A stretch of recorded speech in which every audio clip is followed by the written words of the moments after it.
आणि यानंतर पुढची बातमी आपण पाहूया। शिवसेनेच्या पक्षनिधीवरून पुन्हा एकदा राजकारण होताना दिसतंय। पक्षनिधी प्रकरणाची आता आर्थिक गुन्हे शाखेकडून चौकशी केली जाणार आहे। बँक खात्यातून पैसे कोणी काढले याची माहिती मागवली जाते।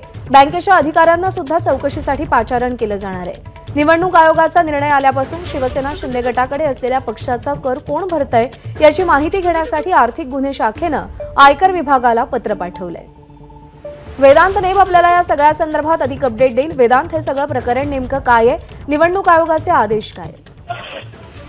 प्रज्ञा, निवडणूक आयोगाने एकनाथ शिंदेची शिवसेना ही खरी शिवसेना आहे असं जाहीर केल्यानंतर फेब्रुवारी 2023 नंतर शिवसेना पक्षाचा जो निधी आहे तो वापरण्याचा अधिकार शिवसेना निवडणूक आयोगाने ज्यांना शिवसेना म्हणून जाहीर केला आहे त्या एकनाथ शिंदेच्या शिवसेनेला आहे असं शिवसेना शिंदे गटाने सांगितलं। आणि त्यानंतर त्यांनी पक्ष निधी शिवसेना ठाकरे गटाकडून वापरला जात असल्याची तक्रार दाखल केली होती। आणि त्यानंतर आता आर्थिक गुन्हे शाखा या सगळ्या संबंधीची चौकशी करणार आहे।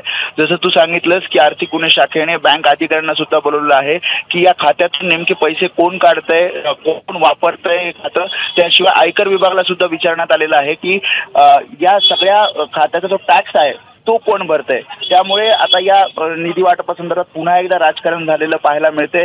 एकीकडे तक्रार दाखल केल्यानंतर शिवसेना शिंदे गटाने आर्थिक गुन्हे शाखा आता या सगळ्या प्रकरणाची सखोल चौकशी करणार आहे।